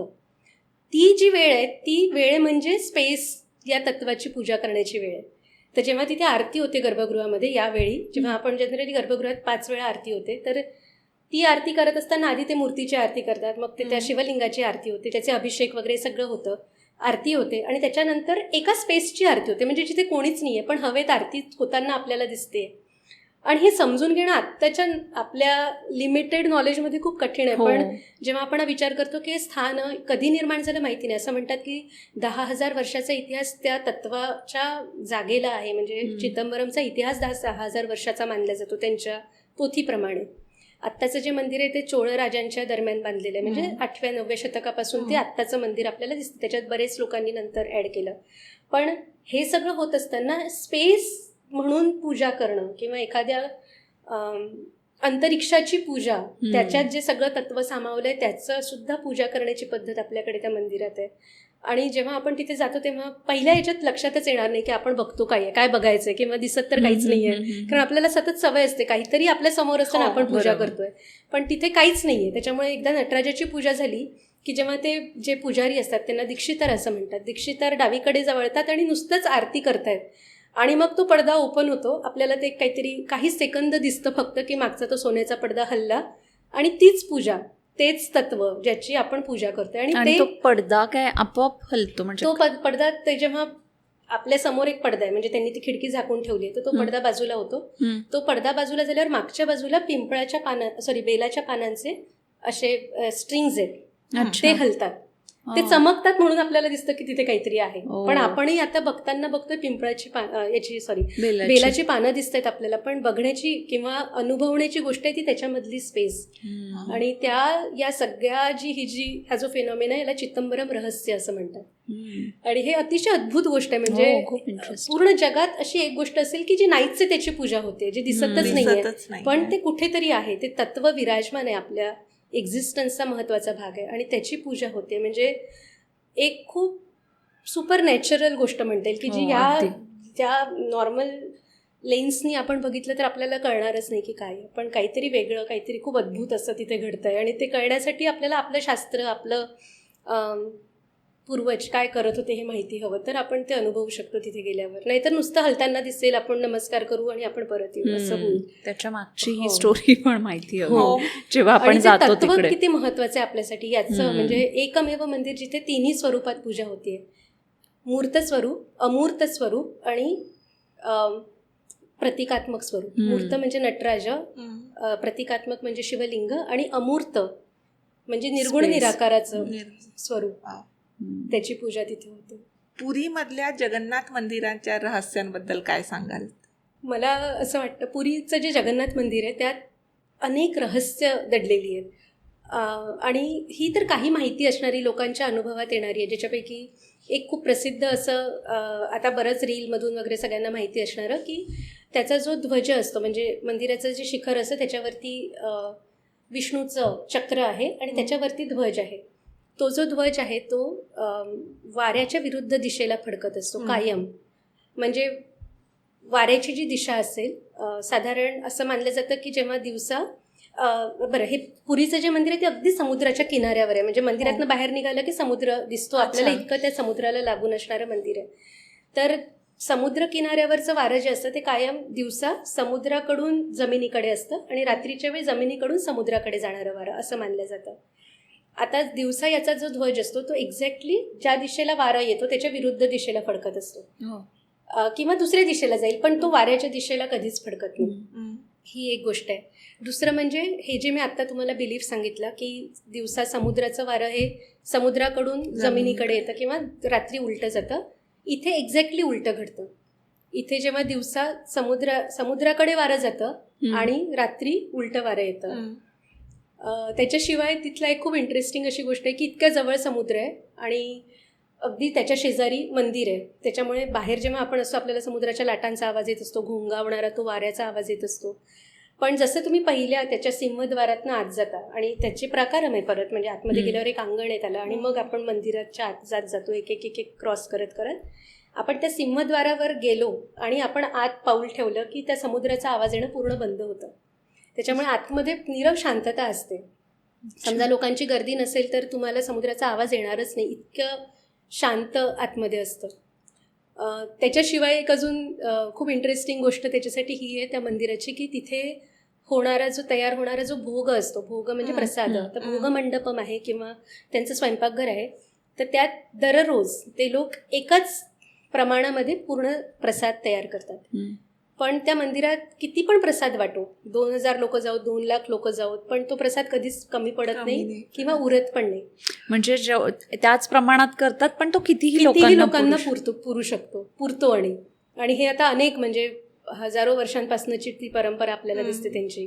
आणि तो प्रसाद तयार करत असताना त्यांची पद्धत जी आहे, तो जो भात प्रसादाचा तयार होतो, तर ते एका शेगडीवरती 7 एकावर एक घट ठेवलेले असतात आणि त्याच्यामध्ये तो भात तयार होत असतो. तर आता सायंटिफिकली बघता सगळ्यात आधी खालचं भांडं गरम व्हायला हवं, वरती. पण इथे असं होत नाही. इथे सगळ्यात आधी वरचं भांडं गरम होतं, त्यातला भात शिजतो आणि मग हळूहळू खालचं शिजायला सुरुवात होते. तर हे असे काही त्याचे प्रचंड वेगळे वैशिष्ट्य आहेत. सायंटिफिकली त्याचे रिझन्स कोणालाच माहिती नाहीत की हे का होतं, पण हे घडतंय हे नक्की आहे. हे अनेक लोकांनी अनुभवलंय, हे दिसतंय, रोज घडताना आपल्याला ते दिसतंय. म्हणजे जिथे मला असं वाटतं जिथे सायन्स संपून जातं तिथून ही सगळी रहस्य अशी तयार होतात की ते आपल्याला माहितीच नाही. कारण सायन्सच्या पण काही लिमिटेशन्स आहेत. हे इथे अशी जागा बघितलं की आपल्याला कळतं की अशा गोष्टी पण घडू शकतात. किंवा असं पण मानलं जातं की त्याचं जे शिखरं आहे, त्याचं मी मगाशी जे म्हटलं एक चक्र आहे वरती, त्याला नीलचक्र किंवा सुदर्शन चक्र असं म्हणतात. विष्णूचं मंदिर आहे ते, त्याच्यामुळे वरती त्याच्याशी रिलेटेड सिम्बॉलिझम आहे. तर ते कुठूनही तुम्ही बघा, आता ते जे चक्र दिसतं आपल्याला ते एवढं मोठं शिखर आहे, त्याच्यावरती ते ऑलमोस्ट 2 टनाचं वगैरे असं ते मोठं एक धातूचं बनलेलं चक्र आहे. पण ते तुम्ही कुठेही मंदिराच्या आवारात उभे राहिलात तरी ते तुमच्याकडे बघते असंच वाटतं. म्हणजे त्याचं जो ओरिएंटेशन आहे ते एक फ्लॅट सरफेसवर बनलेलं चक्र आहे, चक्रासारखं चक्र. पण ते कुठेही बघितलं तरी ते तुम्हाला तुमच्याचकडे ओरिएंट झाले असं वाटतं. किंवा त्याचा जो ध्वज आहे त्याच्याबद्दल पण बऱ्याचशा आख्यायिका आहेत. आणि रिसेंटली म्हणजे मागच्या 5-6 वर्षात लोकांनी असं अनुभवलं आहे की त्याचा ध्वज हे खूप मोठं एक परिमाण आहे काही काही गोष्टीचे संकेत देण्याचं. कारण मध्येच एकदा असं झालेलं की तो ध्वज एका घारीने घेतला आणि तिने घिरट्या घालायला सुरुवात केली. घार होती किंवा गरुड असं म्हटलं जातं. गरुड लोकांनी असं म्हटलं की कारण विष्णूचं वाहन गरुड आहे तर तो गरुड असावा, ज्यांनी ते ध्वज काढला आणि त्यांनी घिरट्या घालणं चालू केलं. आणि एक्झॅक्टली त्याच्या काही दिवसांनंतर भारतावर आपल्या कोविडचं संकट आलं होतं, किंवा एक दिवस अचानक तो ध्वज जळायला लागला. अशा काही घटना घडतात की जे एक संकेत देतात की काहीतरी घडणार आहे असं काही लोकांच्या लक्षात येते. पण हे सगळं म्हणजे अपार्ट फ्रॉम ह्या आख्यायिका, पण जे काही बाकीच्या मटेरियलिस्टिक गोष्टी दिसतात आपल्याला, पण त्याच्या मागची कारणं माहिती नाहीत. आणि एक खूप इम्पॉर्टंट जी गोष्ट घडते जगन्नाथपुरीच्या मंदिरात ती म्हणजे तिथल्या ज्या मूर्ती आहेत त्या लाकडाच्या आहेत. तिथे जे कृष्ण, बलराम आणि सुभद्रा अशा 3 म्हणजे जगन्नाथ, बलराम आणि सुभद्रा अशा 3 मूर्ती आहेत. त्या 3ही मूर्ती लाकडाच्या मूर्ती आहेत. आणि ते जे लाकूड आहे ते म्हणजे ती जी मूर्ती आहे ती दर 7 किंवा 12 किंवा 15 अशा त्यांच्या त्या परंपरेप्रमाणे ती रिव्हाइव्ह करावी लागते. म्हणजे ती मूर्ती काढून नवीन मूर्ती. आणि असं मानलं जातं की तिथे जगन्नाथपुरीला श्रीकृष्णाचं खरोखरचं हृदय आहे. म्हणजे ते हृदय जे काय म्हणता येईल त्याच्यातलं जो स्पंदनं असतात ती खरोखर तिथे आहेत. कारण ते हृदय तिथे सापडलं होतं आणि त्यातनं ती मूर्तीत त्यांनी ते काय म्हणतील प्राणप्रतिष्ठा केली आहे. तर ते जिवंत हृदय आपल्याला तिथे कृष्णाचं आहे असं आहे, म्हणजे आपल्या याच्यात सांगितलं आहे. आणि ती मूर्ती जेव्हा रिप्लेस करायची असते किंवा ही मूर्ती काढून नवीन मूर्तीची प्राणप्रतिष्ठा करायची असते, तर त्यावेळी तिथले जे पुजारी आहेत, ही जी करणारी जी मंडळी आहेत, या लोकांना ते बघण्याचं अलाउड नाही आहे. ते बघू शकत नाहीत ते काय करतात. म्हणजे काय होतं आहे, त्या मूर्ती जेव्हा प्राणप्रतिष्ठा होणार नवीन मूर्तीची काही वर्षांनंतर, तेव्हा ते जे लोक आहेत जे हे करणार आहेत परंपरागत, त्यांना हे माहिती आहे, त्या लोकांच्या डोळ्यावर पट्टी बांधल्या जाते. ती गोष्ट साधारणतः रात्री होते जेव्हा कोणी तिथे नसतं त्यावेळी, किंवा पहाटेच्या वेळी. आणि त्यावेळी ते जेव्हा ती मूर्ती रिप्लेस करतायत तेव्हा त्यांना काहीही दिसत नाही आहे, पण त्यांच्या हाताला ते ते जो मऊपणा असतो हृदयाचा किंवा ते जे जिवंत हृदय कसं असेल तसे जे हे असतात ते सगळे स्पर्श त्यांना माहिती आहेत, पण ते बघू शकत नाहीत किंवा त्यांना बघणं अलाउड नाही. पण हे सगळं ब्लाइंड फोल्डेड असताना सुद्धा ते करू शकतात. हो, आणि म्हणजे याच्या मागे अनुभवतात त्यांची ती ते. परंपरागत आलेलं काहीतरी नॉलेज असणार आहे, काहीतरी माहिती किंवा काहीतरी ट्रेनिंग म्हणता येईल आपल्याला बरोबर. अशाप्रमाणे. तर असं ते करतात आहेत अनेक वर्ष, आता हजारो वर्षांपासून ती परंपरा तिथे आहे आणि ते करतायत इतके वर्षांपासून. आणि दर 7, 12, 15 एवढ्या वर्षांनी त्यांना ते करायला लागतं. तर हे पण खूप विशेष आहे जगन्नाथपुरीच्या मंदिराचं. आणि फार सिक्युरिटीमध्ये केल्या जातं ना ते, अगदी हां, म्हणजे safety ची सेक्ल्युडेड. lights, त्यावेळी तिथे कोणीच नसते. ते BS दैतपदी नावाचे जे पुजारी आहेत त्यांची जी परंपरा आहे त्यांना हे सगळं माहिती आहे. त्याच्यामुळे ते डोळ्याला पट्टी बांधून हातात मोजे घालून आणि कम्प्लिटली सेक्ल्युडेड, म्हणजे त्यावेळी अतिशय गुप्तपणे तो विधी केला जातो, जो फक्त त्याच परंपरेतल्या लोकांना माहिती आहे काय करायचं. अच्छा. आणि त्यांनाच त्याचे अनुभव पण आहेत. सो जगन्नाथ मंदिराबद्दल आपण बोललो. सो त्याच्या जवळ कोणार्क मंदिर आहे, त्याचे काय वैशिष्ट्य आहेत? हां, कोणार्कचं मंदिर सूर्यमंदिर आहे, ते प्रसिद्ध सूर्यमंदिर. आणि कोणार्क हा शब्दच कोण आणि अर्क, म्हणजे ज्या ठिकाणी एका पर्टिक्युलर कोणामध्ये अर्क सूर्योदय होतो, ती जागा म्हणजे कोणार्क. आणि तिथे ते सूर्यमंदिर बांधलेलं आहे. तर ते मंदिर 12व्या शतकातलं मंदिर आहे आत्ता जे आपल्याला दिसतं ते. आणि त्या मंदिरामध्ये ते मंदिर जेव्हा बांधलं तेव्हा अगदी समुद्राच्या काठावरती ते बांधले. आता समुद्र मागे मागे गेला त्याच्यामुळे एक साधारण काही किलोमीटर्सचं अंतर आहे, पण जेव्हा ते मंदिर बांधलं होतं ते अगदी समुद्राच्या किनाऱ्यावरती बांधलेलं मंदिर होतं. आणि त्या मंदिराचं वैशिष्ट्य असं आहे की ते मंदिर, सूर्याची जी संकल्पना आहे आपल्याकडे की सूर्य रथावरती आरूढ होतो, अश्व असतात 7 अश्वांच्या रथावरती तो आरूढ होतो. आणि त्याचा जो सारथी आहे रथाचं त्याचं नाव अरुण असं आहे. त्याला पाय नसतात, तो फक्त धड आणि वरची बॉडी असा तो अरुण हा व्यक्ती आहे जो त्याचा सारथी आहे. आणि सूर्य मार्गक्रमण करत असतो. सूर्य सकाळी उगवतो, दिवसभर आपलं काम करतो, संध्याकाळी तो जातो. तो ही झाली आपली मानवी याच्यातली त्याची संकल्पना. तो खरं तर तिथेच आहे, पण त्याचा एक प्रवास आहे आणि त्याच्या प्रवासामुळे अख्खी सृष्टी सर्वाईव्ह होते. तर हा जो सगळी त्याची संकल्पना आहे, ही सगळी संकल्पना त्यात आर्किटेक्चरमध्ये आपल्याला दिसते. म्हणजे हा जो रथ मी म्हटलं, तो रथ हा ॲक्च्युअल रथासारखा रथ, मंदिर म्हणजेच रथ असं त्यांनी तिथे बांधला आहे. त्याच्यामुळे त्या रथाला 24 चाकं आहेत, मोठी मोठी 24 चाकं आहेत. आणि एका बाजूला 12, दुसऱ्या बाजूला 12. आता ही जी 12 आणि 12 चाकं आहेत त्याचं महत्त्व हे आहे की आपल्याकडे शुक्ल पक्ष आणि कृष्ण पक्ष असे एका महिन्याचे 2 भाग होतात. त्याच्यामुळे एका बाजूला शुक्ल पक्ष, एका बाजूला कृष्ण पक्ष, असे ते 12 आणि 12 24 असे वर्षाचे 24 पक्ष आपल्याला त्या चाकांमध्ये तिथे दिसतात. त्या चाकांवरती सुद्धा खूप बारीक बारीक डिटेल्स आहेत. म्हणजे त्या चाकावरती जे बिंदू कोरलेले आहेत त्याच्यावरून आपण एक्झॅक्टली किती वाजले आहेत हे ठरवू शकतो. त्याची जी सावली पडते त्याच्या पर्टिक्युलर ठिकाणी, जेव्हा आपण एखादी काडी ठेवतो किंवा बोट ठेवतो तेव्हा ती जी सावली आपली पडते खाली, त्याच्यावरून किती वाजले आणि किती निमिष, म्हणजे मिनिट त्याच्यामधला एक सब डिव्हिजन जो येतो, मिनिटं, सेकंद, निमिष, तिथपर्यंत आपण ओळखू शकतो की एक्झॅक्टली किती वाजलेत. 11:36 52 सेकंद आणि काही निमिष, अशा प्रकारे आपण वेळ ओळखू शकू. इतकं प्रिसिजन त्या चक्रांमध्ये आहे, त्याच्या ज्या चाकांमध्ये. आणि शिवाय त्याला जे स्पोक आहेत त्याच्यावरती वेगवेगळ्या ॲक्टिव्हिटीज आहेत. म्हणजे दिवसभरात ज्या काही गोष्टी घडत असतात, दिवस रात्र 24ही तास 12ही महिने ज्या ज्या गोष्टी घडतात त्या चाकांवरती कोरलेल्या आहेत. म्हणजे हे एन्सायक्लोपीडिया म्हणा किंवा एक पूर्ण माहितीच त्याच्यावर कोरलेली आहे की काय काय घडतं, काय काय होतं. त्याच्याशिवाय त्या मंदिरामध्ये बाहेरच्या बाजूला, म्हणजे हे मंदिर जर का आत्ताही असतं जसं ते होतं बांधलं तेव्हा, तर हे जगातलं सगळ्यात उंच सगळ्यात मोठं मंदिर असतं. याचं जे शिखर आहे, मागचं जे विमान किंवा रेखा देऊळ म्हणतात त्या बाजूला, तर गर्भगृहावरचं जे शिखर आहे ते साधारण 200 फुटापेक्षा उंच असणार होतं जे नंतर पडलं. किंवा त्याचा जे आत्ताचा जो भाग आपल्याला दिसतो त्याला तो जो समोरचा जो जगमोहन नावाचा भाग असतो तो त्याचा मंडप आहे. म्हणजे आत्ता जे एवढं भव्य दिव्य आपल्याला दिसतं तो त्याच्या समोरचा मंडप आहे. त्याच्यापेक्षा ऑलमोस्ट डबल साईज हाईटचं त्याचं शिखरं असणार होतं किंवा होतं जे नाही आता.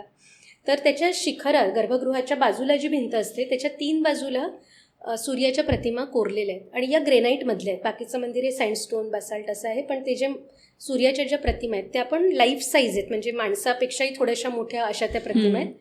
आणि ऑफकोर्स हे मंदिर पूर्व दिशेला फेस करून आहे, त्याच्यामुळे उरलेल्या ज्या 3 दिशा आहेत त्या 3ही दिशांना सूर्याची जी वेळ असते, म्हणजे सकाळी सूर्य उगवतो तेव्हा तो सौम्य स्वरूपाचा असतो, मग 12 वाजता दुपारी उग्र असतो, दुपारी 4 वाजता त्याचं एक स्वरूप असतं आणि संध्याकाळी तो मावळतो. तर हे जे काही त्याची जी तत्व आहेत किंवा त्याचे जे फीचर्स असतात किंवा हे जे आपण बोलतोय की ते उग्र असतं किंवा सौम्य असतं, हे सगळं त्या मूर्तींमध्ये कोरलेलं आहे. त्याच्यामुळे त्या बाजूच्या मूर्ती ते एक्सप्रेशन देतात. उग्र असेल, सौम्य असेल किंवा सात्विक असेल, शांत असेल, हे तिन्ही मूर्ती त्या वेगवेगळ्या आपल्याला तशा कोरलेल्या त्या मूर्ती आहेत. किंवा 12 वाजताची जी मूर्ती आहे, ज्या ठिकाणी 12 वाजता उजेड पडतो किंवा दुपारचे जो सूर्य दाखवला आहे तो घोड्यावरचा सूर्य आहे, कारण तो आता फास्ट आहे किंवा त्या प्रकारे त्याचं मार्गक्रमण चालू आहे. सो असे वेगवेगळे त्याचे पण आयाम आहेत त्या मूर्तीचे पण.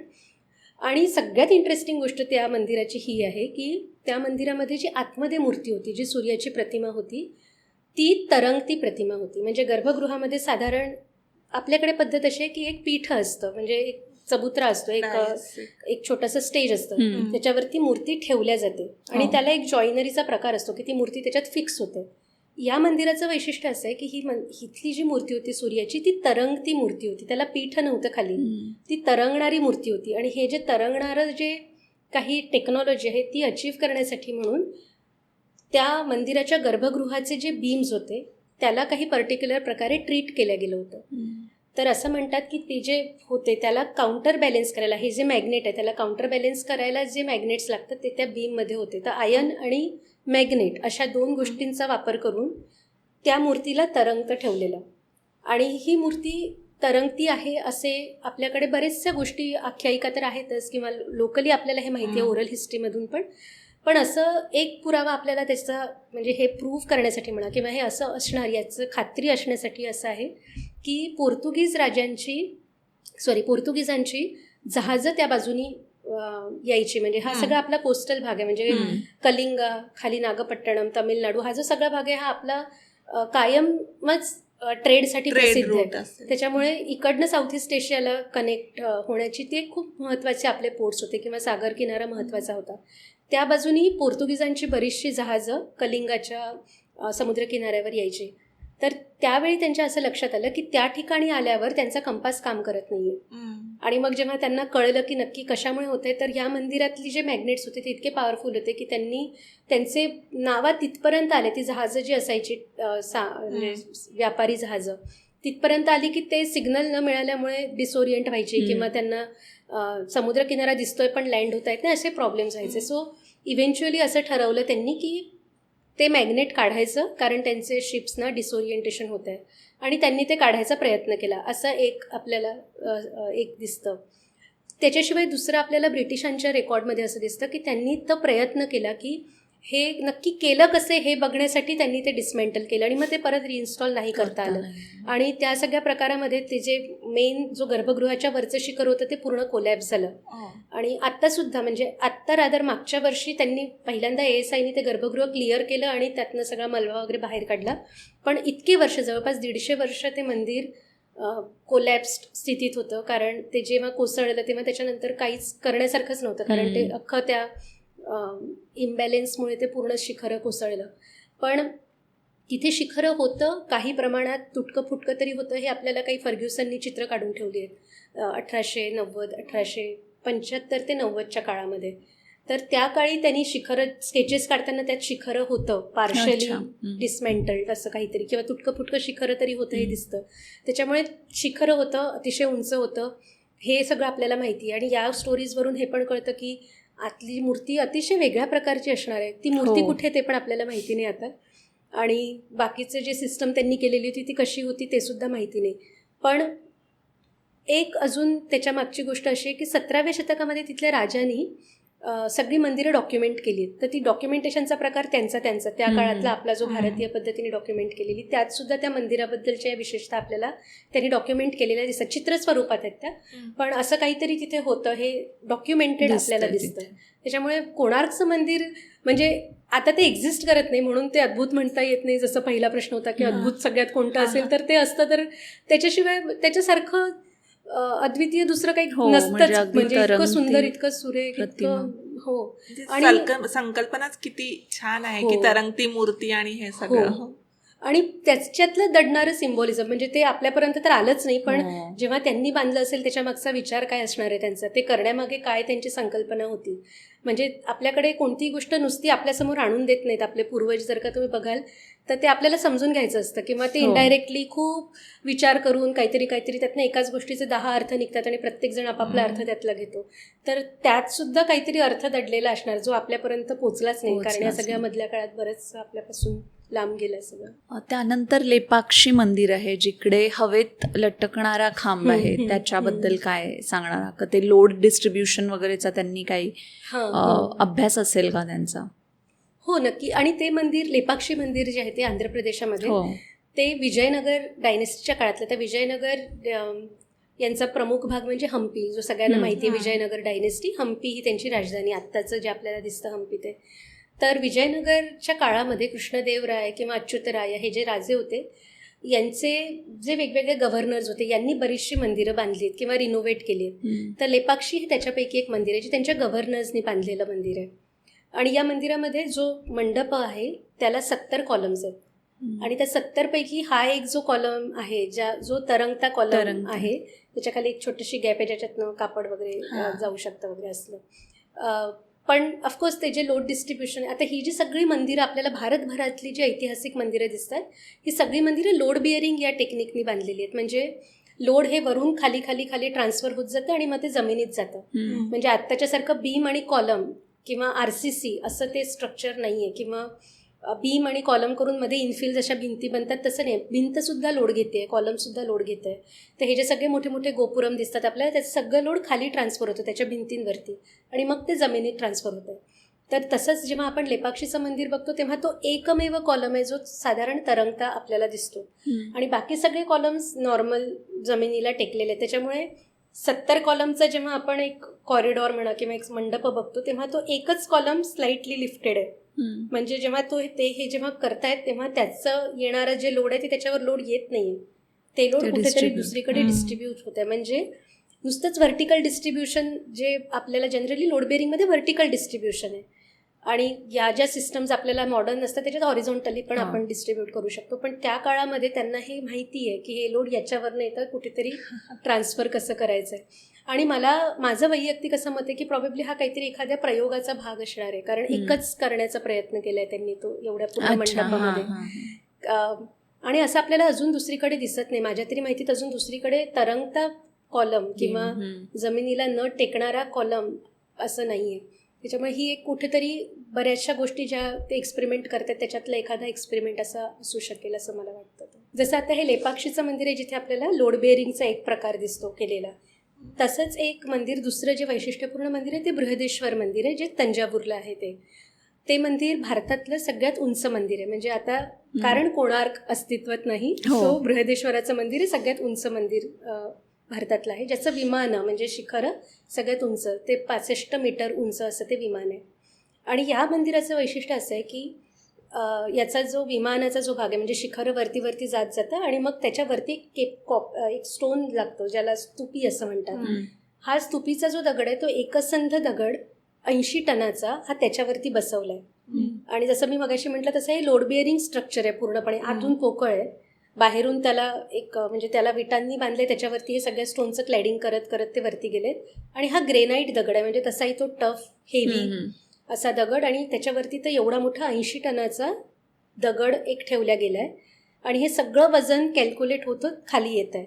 आणि ॲज पर आत्ताचं जे आपल्याकडे माहिती आहे त्याच्याप्रमाणे की या मंदिराला फाउंडेशन नाही आहे, म्हणजे जे आपल्याला दिसतंय जमिनीवरती तेच मंदिर आहे. अच्छा, त्याला खाली अजून कुठे लोड ट्रान्सफर होत आहे किंवा काही त्याच्या खाली वेगळी सिस्टम आहे असं अशातला भाग नाही.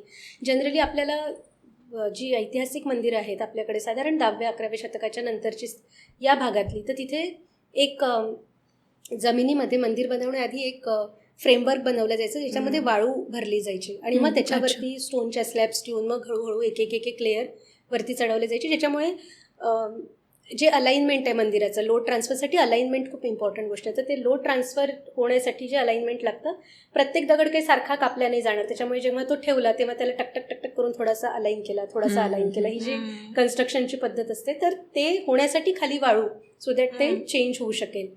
पण या मंदिरामध्ये तसंही काही नाही आहे. म्हणजे हे जे जेव्हा बांधलं जात आहे मंदिर बृहदेश्वराचं, तर याला काहीतरी खाली म्हणजे एक त्याचं जे बेस दिसतो आपल्याला मंदिराचं, ज्याला अधिष्ठानं असं म्हणतात, तो एक उंच एक काही 10 फुटाचं वगैरे अधिष्ठानं दिसतं. ते पूर्ण फील्ड असणार आतमध्ये, त्याच्यावरती मंदिर बांधलं आहे.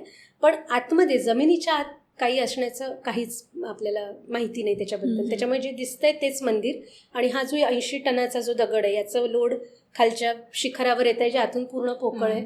त्याच्यातही काही रेझोनेन्ससाठीच्या गोष्टी आहेत. म्हणजे आतमध्ये जेव्हा मंत्रोच्चार होतात तेव्हा त्याचे इको हा त्याच्यात ॲब्सॉर्ब केला जातो. त्याचा इको परत येत नाही. म्हणजे जरी ते व्हॅक्यूम असलं तरी सुद्धा, तर ते मंत्रोच्चाराचा एक वेगळा इफेक्ट त्या शिखरामध्ये आतमध्ये आपल्याला दिसतो. बाहेरून अतिशय सुंदर कोरीवकाम केलेले दगड आहेत. याची सावली पडत नाही अशी पण एक मान्यता आहे. या शिखराची सावली पडत नाही. सावली पडते 12 वाजता, जेव्हा एक्झॅक्ट पर्टिक्युलर दिवशी, ज्या दिवशी सूर्य अगदी डोक्यावर आहे, त्या दिवशी त्या शिखराची सावली पडत नाही. कारण ते प्रिसाइजली कन्स्ट्रक्टेड पिरॅमिडिकल त्याचं विमान आहे त्याच्यामुळे. पण जनरली सावली पडत नाही असं नाही आहे. त्या पर्टिक्युलर दिवशी पर्टिक्युलर वेळी त्याची सावली पडत नाही, जेव्हा हे सगळं अलाइनमेंटमध्ये येतं त्या दिवशी. आणि त्याच्याशिवाय एक खूप इंटरेस्टिंग गोष्ट अशी बृहदेश्वराची, की हे एक परफेक्ट कन्स्ट्रक्टेड टेम्पल आहे. म्हणजे आत्ताच्या परिमाणांप्रमाणे आर्किटेक्चरच्या, प्लॅनिंगच्या सगळे जे प्रिन्सिपल्स असतात आर्किटेक्चरचे, सगळे जरी अप्लाय केले त्या मंदिरावर, म्हणजे त्या काळी बांधलेलं असूनही 1005 म्हणजे 1005 AD मधलं मंदिर आहे ते. आता त्याला जवळपास मोर दॅन 1000 इयर्स.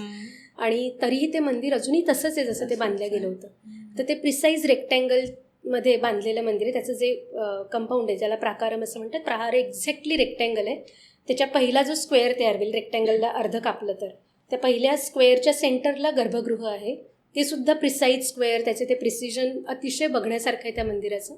आणि सेकंड जर स्क्वेअर तयार होतो त्याच्यामध्ये नंदी मंडप आहे आणि मग त्याचे गोपुरम आहेत 2. पण हे सगळं काही खूप विचार करून, खूप गोष्टींचा अभ्यास करून बांधलेलं मंदिर असं आपल्याला दिसतं. म्हणजे आताही ते त्याचे प्रमाण आणि हे सगळे व्हॅलिड आहेत. म्हणजे अतिशय सुंदर मंदिर आहे. म्हणजे ते अगदी प्रत्येकाने एकदा तरी बघावं असं मंदिर आहे. आणि अभ्यास करून जाऊन बघावं. म्हणजे माहिती ते शतरुद्राचं मंदिर आहे मुख्य. म्हणजे त्याला शिवाच्या जे मॅनिफेस्ट केलंय ते रुद्र म्हणून केलंय. आणि ते जे रुद्र आपल्याला त्याच्या भिंतींवरती कोरलेले दिसतात, त्याच्या जागा ठरलेल्या आहेत त्याचं.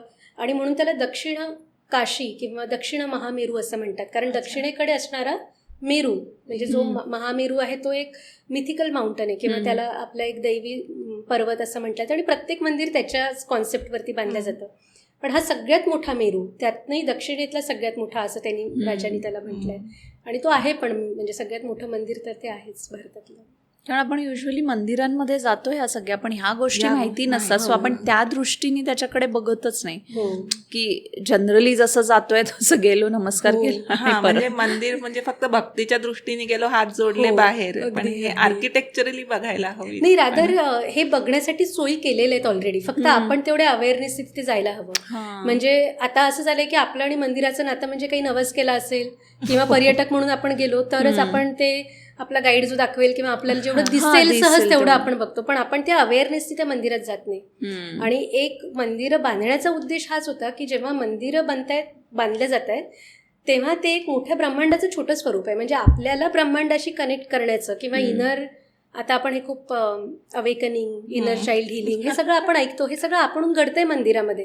फक्त ती दृष्टी आपल्याकडे आता नाहीये. आपण जर त्या अवेअरनेसनी मंदिरात गेलो तर तुम्ही गर्भगृहापर्यंत जाईपर्यंत तुम्हाला स्वतःला जाणवेल की आपल्यात खूप फरक पडतोय. आपलं अनेक सेन्सेस आपले जागृत होत आहेत आणि अनेक गोष्टी ज्या आपल्या काय म्हणता येईल अतिशय उहापोह असतो आपल्या मनामध्ये, कन्फ्युजन असतं. पण जर तुम्ही मंदिर वाचायला सुरुवात केली तर ह्या गोष्टी आपणहून हळूहळू तुमच्या डिटँगल होत जातात.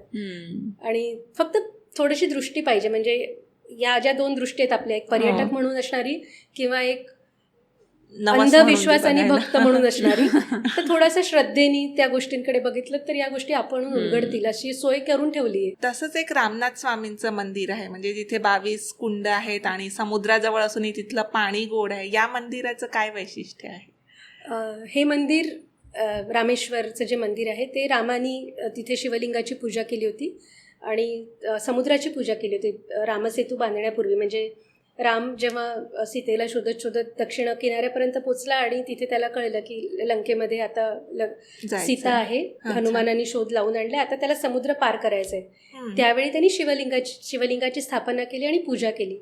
हे ते शिवलिंग आहे, त्याचं रामेश्वरचं मंदिर हे ते मंदिर आहे जिथे ती रामाने पूजा केली आणि म्हणून त्याला रामनाथ स्वामी असं म्हणतात. रामाचा पण नाथ स्वामी शंकर त्याचं मंदिर. आणि त्या मंदिराचं पण वैशिष्ट्य असं आहे की ते मंदिर अगदीच समुद्राला लागूनच आहे, कारण तिथे समुद्राची पूजा केल्या गेली आहे. शंकराची पूजा त्यांनी केली आणि समुद्राला आवाहन केलं की मला मार्ग दे, मला लंकेपर्यंत जायचं आहे. आणि मग ती बाकीची गोष्ट येते की त्यांनी दिला नाही आणि मग रामानी बाण काढला आणि समुद्र तो सुकवून टाकणार होता आणि मग समुद्राने सांगितलं की नाही, मी तुला मार्ग देतो, या बाजूनी रामसेतू तू बांध आणि नलनीलाची मदत घे. आणि रामसेतू बांधायला सुरुवात झाली. आणि मग ती जी जागा आहे धनुष्यकोटी, तिथून ते श्रीलंका हे अंतर सगळ्यात कमी अंतर आहे. म्हणजे जर का कुठेही दुसरीकडे तुम्ही बघितलं त्या किनाऱ्यावर तर शॉर्टेस्ट ट्रॅव्हल टाईम हा त्या पॉईंट धनुष्यकोटीपासून श्रीलंका हा दिसतो आपल्याला. आणि ह्या मंदिराचं वैशिष्ट्य असं आहे की या मंदिरामध्ये चोल राजांच्या काळामध्ये एक मोठा मंडप बांधला गेला आणि तो 1200 मीटर लांब असा तो मंडप आहे, ज्याला दोन्ही बाजूला कॉलम्स असतात आणि ब्रॅकेट्स असतात. आणि जेव्हा तुम्ही एका बाजूला उभे राहता तेव्हा ते जे पर्स्पेक्टिव्ह तयार होतं ते एका पॉईंटमध्ये जाऊन मिळतात. म्हणजे हे सगळे जे कॉलम्स आहेत हे असे जाजत एका पॉईंटमध्ये मर्ज होत आहेत असा भास होतो.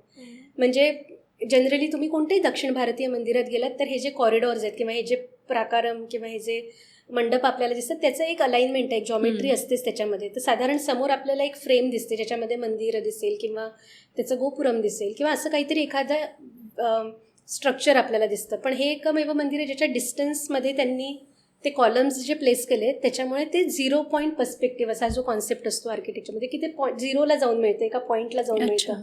तर असं ते सगळ्या लाईन्स मर्ज होतात. म्हणजे वरची येणारी कॉलमच्या वरची, खालची, तो जो प्लॅटफॉर्म असेल ज्याच्यावरती कॉलम्स उभे आहेत त्या प्लॅटफॉर्मच्या लाईन्स अशा सगळ्या त्या पॉईंटमध्ये जाऊन मिळतात.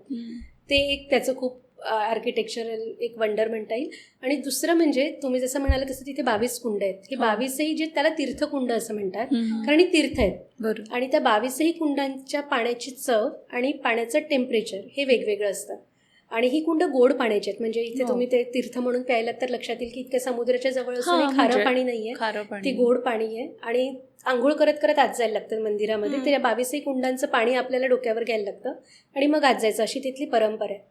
तर जेव्हा आपण ते करत असतो तेव्हा लक्षात येतं की एखाद्या कुंडाचं पाणी अगदी गरम आहे, मग एखाद्याचं कोमट आहे, एखाद्याचं अगदी गार आहे. ही कुंड लागून म्हणजे जवळ जवळ जवळ जवळ आहेत. आपण असं एका सिरीजमध्ये क्रॉस करत करत आत जातोय. पण प्रत्येक कुंडाच्या पाण्याचं टेम्परेचर, चव ही वेगवेगळी दिसते आपल्याला.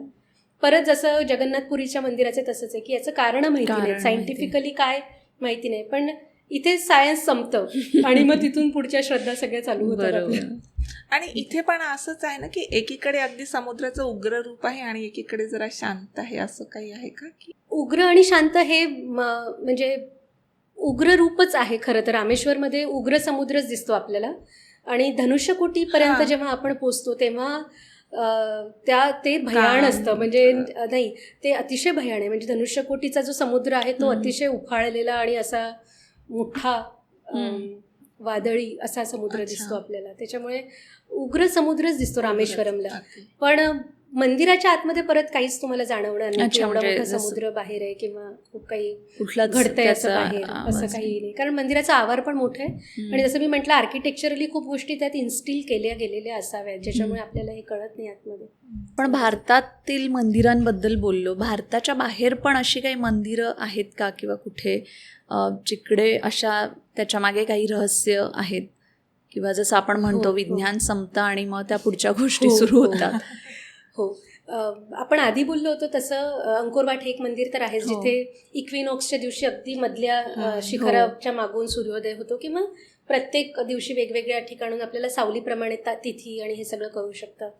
अंकोरवाटचं मंदिर भव्य दिव्य आणि एकमेवाद्वितीय असं मंदिर आहे. त्यात बऱ्याच गोष्टी आहेत अपार्ट फ्रॉम हे एक नॉलेज. पण त्याच्याशिवाय एक दुसरं मंदिर जे भारताच्या बाहेर आहे आणि खूप विशेषच आहे ते आहे बेंतेसराई नावाचं मंदिर. हे त्याला ज्वेल ऑफ खमेर टेम्पल असं म्हणतात. म्हणजे कंबोडियाचे जे मंदिराचा प्रकार आहे किंवा साऊथ ईस्ट एशियातलं अतिशय सुबक आणि सुंदर असं मंदिर म्हणता येईल असं ते मंदिर आहे. ते खूप मोठं नाही आहे आकाराने, मॉडेस्ट आकाराचं मंदिर आहे, पण त्यात खूप सुंदर कार्विंग केलेले आहेत. म्हणजे त्यात आपल्या रामायण महाभारताच्याच गोष्टी. ते मंदिराचं विशेष असं आहे की ते अर्ध मंदिर शिवाला डेडिकेटेड आहे आणि अर्ध मंदिर हे विष्णूला. म्हणजे एक्झॅक्टली जो ॲक्सेस असतो मंदिराचा, अच्छा. आपण आत जातो तर डावीकडे विष्णू, उजवीकडे शिव, असं आपल्याला दिसत जातं वेगवेगळ्या गोष्टी त्याच्या. जेव्हा आपण आतमध्ये मंदिराच्या अगदी आतल्या प्रकारात पोचतो तेव्हा जे मंदिराचे आपल्याला भाग दिसतात, मंडप वगैरे वगैरे, ते याच्यात सुद्धा दोन्ही बाजूला 2 वेगवेगळ्या गोष्टी, म्हणजे अच्छा. एकीकडे भागवतातल्या गोष्टी दिसतील, एकीकडे शिवपुराणातल्या गोष्टी दिसतील. आणि या गोष्टी पण खूप वेगळ्या प्रकारे कोरलेल्या आहेत. म्हणजे हे त्यांचं इंटरप्रिटेशन आहे आपल्या ग्रंथांबद्दलचं. म्हणजे तिथे रावण अनुग्रह असेल, जसं आपल्याकडे कैलास मंदिरात मगाशी म्हटलं की खूप डीप असं कोरलेलं रावण अनुग्रहाचं, रावण शेकिंग कैलास असं ते स्कल्पचर आहे. ती स्टोरी आपल्याला त्या पण मंदिरात दिसते, पण ते त्यांचं Cambodian interpretation of Ravana shaking Kailash. तिथे रावण वेगळ्या प्रकारे दाखवले, त्याचे हात वेगळ्या प्रकारे दाखवले. ती जी आणि हे जे सगळे स्कल्पचर्स तिथे कोरलेले आहेत वरती, ते अतिशय छोट्या साईजचे स्कल्पचर्स आहेत. म्हणजे हा जो प्रत्येक आर्च आहे त्या मंदिराच्या भागांवरची, लिंटलच्या वरचा जो भाग आहे, तर तो जो छोटासा एक भाग येतो त्याच्यावरती हे सुंदर सुंदर गोष्टी त्यांनी कोरल्या आहेत. आणि तिथे त्यांना माहिती असलेल्या म्हणा, किंवा असं म्हणतात की त्यांना रामायण पूर्णच माहिती होतं कारण ते रोजच रामायणाचा पाठ करायचे तिथले लोक. तर त्या गोष्टी त्यांनी इंटरप्रिट करून तिथे त्या कोरल्या आहेत. खांडव वनाचे खूप सुंदर दृश्य, खांडव वन दहन हे झालं आणि मग इंद्रप्रस्थ तयार झालं, पांडवांनी केलं आणि ते कृष्णाच्या मार्गदर्शनाखाली केलं. तो जो एपिसोड आहे आपल्याकडला, तो एपिसोड त्यांनी तिथे इतका सुंदररित्या कोरलेला आहे. आणि खूप छोटे कार्विंग्ज येते, म्हणजे आपल्याला अगदी जवळ जाऊन व्यवस्थित बघाव्या लागतात त्या गोष्टी, मग आपल्याला ते दिसतं. तर तो जो एक कार्विंगचा जो प्रकार आहे तो फक्त आणि फक्त बेंतेसराई या मंदिरातच आपल्याला दिसतो. कारण ते एक वेगळ्या दगडात कोरलेलं, लाल सँडस्टोनमधलं ते मंदिर आहे आणि खूप इंट्रिकेट कार्व केलेलं, पण सुपरफिशियली, म्हणजे खूप खोलवर कोरलेलं नाही आहे, अगदी अलगद दगडावर कोरलं आहे, पण सगळे एक्सप्रेशन, सगळे डिटेल्स अतिशय सुपर क्लिअर अजूनही एवढ्या 1000 वर्षांनी. पण ते पण मंदिर 980 साली तयार झालेलं मंदिर आहे, तर अजूनही त्यातले डिटेल्स तसेच आहेत, उघडे आहेत सगळे, म्हणजे मंदिरच पूर्णपणे उघडे आहे त्याच्यामुळे. आणि तसंच एक मंदिर आपल्याला भारतात दिसतं ज्याच्यात खूप इंट्रिकेट कार्विंग आहे, आणि ते दिलवारा नावाचं टेम्पल, माउंट अबू नावाची जी जागा आहे तिथे ते मंदिर आहे, जैन मंदिर आहे ते. आणि असं म्हणतात की ते मार्बलमधलं मंदिर आहे, त्याच्यामुळे तिथली म्हणजे तिथल्या गोष्ट अशी आहे त्या मंदिराची की ते जे जैन व्यापारी होते ज्यांनी त्या मंदिराचं बांधकाम सुरू केलं, तर त्यांनी असं सांगितलं सगळ्या स्कल्प्टरना, सगळ्या स्थपतीला त्यांच्या, की जो माणूस जितकं मार्बलचं पावडर तयार करेल दिवसभरामध्ये तेवढं वजनाचे सोन्याची नाणी त्याला दिली जातील. आणि त्याच्यामुळे जितकी इंट्रिकेट करता येईल कार्विंग, तितकं इंट्रिकेट कार्विंग आपल्याला त्या मंदिरात दिसतं. आणि अप्रतिम कार्विंग आहे, म्हणजे तो जो मार्बल आहे तो अक्षरशः ट्रान्सपरंट होऊन जातो एका लेवलला येऊन, इतकं सुंदर आणि इतकं सुबक कार्विंग त्यात आपल्याला दिसतं. ते अतिशय सुंदर मंदिर आहे एक भारतातलं, जे मार्बलमध्ये बांधलेलं असंच 11व्या-12व्या शतकातलं मंदिर आहे. आणि त्याच्याशिवाय एक खूप म्हणजे कार्विंगच्या संदर्भातलं म्हणायला गेलं तर बृहदेश्वराचं पण कार्विंग सुंदर आहे, पण ते ग्रेनाईटमध्ये, त्याच्यामुळे प्रत्येक ठिकाणचा दगड समजून घेऊन त्याचं कार्विंग करणं, त्या प्रकारे त्याचे जे काही टूल्स असतील ते वापरणं, त्याची इंटेन्सिटी, हे सगळ्याचं ज्ञान होतं, हे आपल्याला दिसतं या सगळ्या मंदिरांमधून. उज्ज्वला, जर तुम्हाला एक रेकमेंडेशन द्यायला सांगितलं की हे मंदिर प्रत्येक भारतीयांनी एकदा तरी पाहायलाच पाहिजे, ते कुठलं राहील? आतापर्यंत आपण जी मंदिरं बघितली ती प्रत्येकाने बघावीतच, पण एक खूप वेगळं असं मंदिर आहे जे जनरली जे मंदिर आपल्याला दिसतं ते जमिनीच्या वरती, त्याचे प्राकारम दिसत आहे, गोपुरम दिसत आहे, लांबून आपल्याला सगळ्या गोष्टी त्याच्या दिसू शकत आहेत, जे प्रतिकात्मक मंदिराचे स्वरूप आहे ते. पण एक मंदिर असं आहे जे जमिनीच्या आतमध्ये बांधल्या गेलेलं मंदिर आहे, तर त्याचं ती एक स्टेपवेल म्हणून प्रसिद्ध आहे, ज्याला राणीनी वाव असं म्हणतात. अहमदाबादपासून जवळ एक पाटण नावाची जागा आहे, तिथे ते मंदिर आहे. आणि ते मंदिर हे स्टेपवेलसारखं बांधलं आहे, म्हणजे आपण जेव्हा त्या जागी पोचतो तेव्हा आपल्याला वरती शिखरं वगैरे काहीही दिसत नाही. आपण जेव्हा चालत जातो तेव्हा फक्त एक पायऱ्या दिसतात, आणि मग जेव्हा आपण एक एक लेवल बाय लेवल खाली जात जातो, असं ते 7 मजली मंदिर आहे. म्हणजे आतमध्ये जात जमिनीच्या आतमध्ये आपण 7 लेवल खाली जातो, आणि मग एकेका लेवल नंतर आपल्याला वेगवेगळे कार्विंग्स दिसायला सुरुवात होते. आणि त्या ठिकाणी एका लेवलला, म्हणजे जेव्हा तुम्ही समजा 3ऱ्या लेवलला पोचलात आणि सरळ पाहिलं तर एक विष्णूची मूर्ती दिसते एकदम एक्स्ट्रीम एंडला.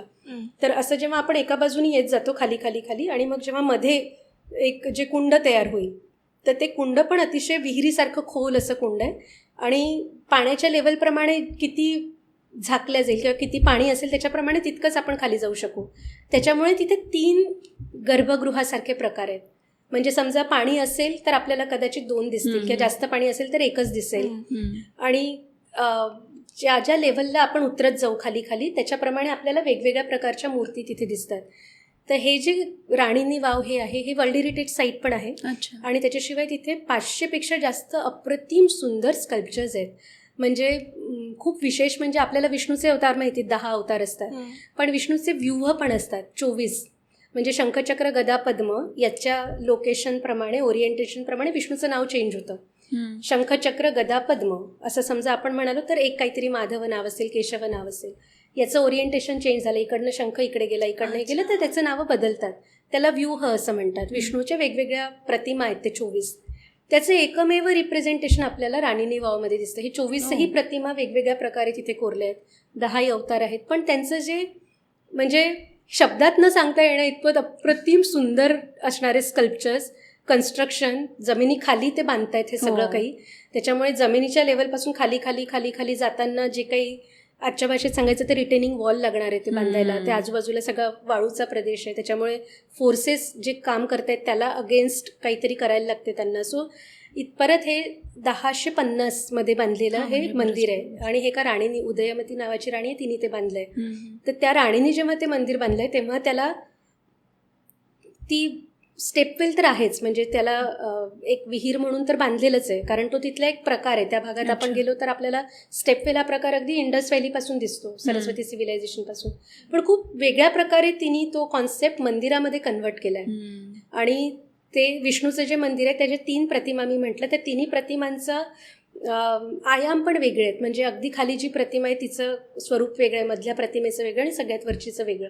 आणि जसं जसं आपण अगदी खाली जातो तेव्हा आपण, जर आपण तेवढे लकी असून आपण खाली जाऊन अगदी शेवटली प्रतिमा बघू शकलो तर ते म्हणजे वैकुंठाची प्रतिमा. म्हणजे तो जो विष्णू कुठेतरी विराजमान आहे, ती जी काही जागा असेल, त्याचं जे काही स्वरूप असेल ते तुम्ही तिथे खाली अनुभवू शकाल. असं ते इन्व्हर्टेड मंदिर आहे. अच्छा. असं एक अप्रतिम सुंदर वेगळ्या प्रकारचं म्हटलं ते हे मंदिर गुजरातमध्ये अहमदाबाद पासून जवळ, म्हणजे पाटण नावाची एक जागा आहे. पटोला साड्या सगळ्यांना माहिती आहेत ना, पटोला साड्यांचं जे ठिकाण आहे पाटण, त्याच गावामध्ये हे राणीनी वाव नावाचं मंदिर आहे. आणि ते पाणी नॅचरल सोर्स पाणी म्हणजे source. ते हो.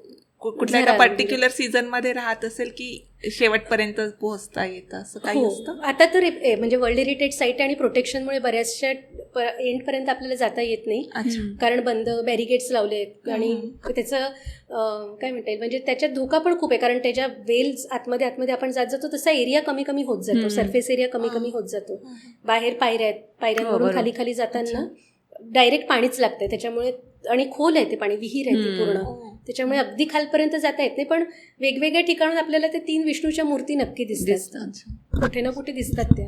थँक्यू सो मच उज्ज्वला, तुम्ही इथे आलात आणि मंदिरांबद्दल तुमच्याकडनं ऐकणं नेहमीच एक अद्भुत अनुभव असतो तो आमच्यासाठी. Thank you so much. Thank you so much. Thanks for calling. Thank you. आजचा एपिसोड तुम्हाला आवडला असेल तर नक्की शेअर करा, आणि हो, सासे सखीला सबस्क्राईब करायला विसरू नका. पुढील भागात पुन्हा भेटूया. Until next time, keep shining.